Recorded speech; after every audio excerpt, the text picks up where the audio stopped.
Joe Lhota is the Republican nominee for mayor of New York City. He's in a little bit of trouble because there's only a 44-point gap between him and Bill de Blasio in the polls.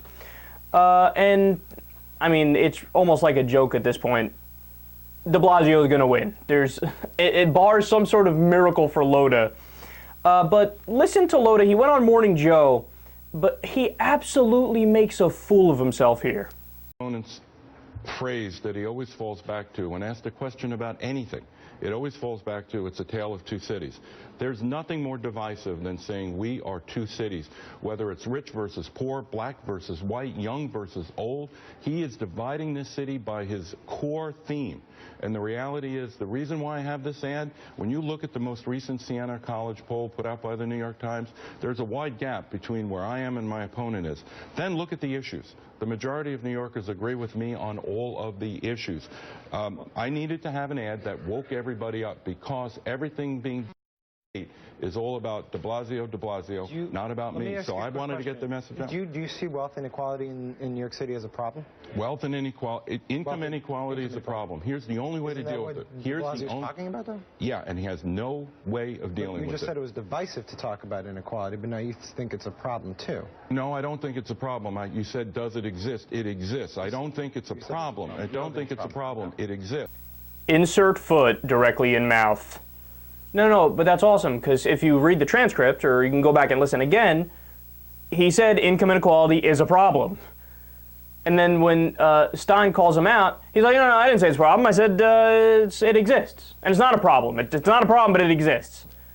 Okay, number one, you just completely contradicted yourself. You did say it was a problem, and now you're saying it's not a problem, and just that it exists.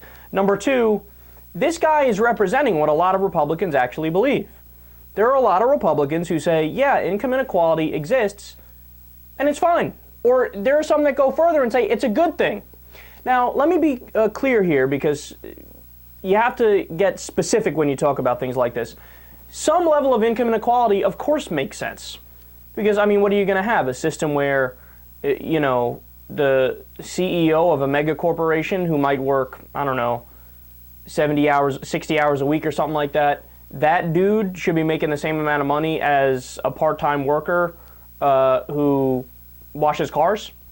I mean, obviously, there's some level of income inequality that makes sense. And yes, the harder you work, it should be that you make more money. But you have to do it within the bounds of reason. You can't, you know, have somebody working a full-time job and not even have a living wage. If they work a full-time job, they shouldn't have to run over to, you know, Medicaid and shouldn't have to get welfare or food stamps. Because they're actually working, they should be rewarded for their work, at least to the point where they can have a living wage. They should probably even get better than a living wage if they're working a full-time job. They should be able to have some vacation time and not have to worry about, you know, losing all their money or just not being able to take vacation time. But to say that income inequality, not a big deal, or it exists, but it's who cares? I mean, listen to this. The richest 1% in America have more financial wealth. So that's like a net worth, right? Like, so all of your assets together, all your cars, all your, you know, your houses, your yachts in these guys' cases. So the richest 1% have more financial wealth than the bottom 95% combined. 1% more financial wealth than the bottom 95% combined. That blows your mind, doesn't it? And the reality is, about 50% of the American people, they don't have any money saved up, so they don't have any net worth. They probably actually have net debt. So 1% just dwarfs all of us. More, quote, just 400 Americans have more wealth than half of all Americans combined. 400 Americans have more wealth than 50% of Americans.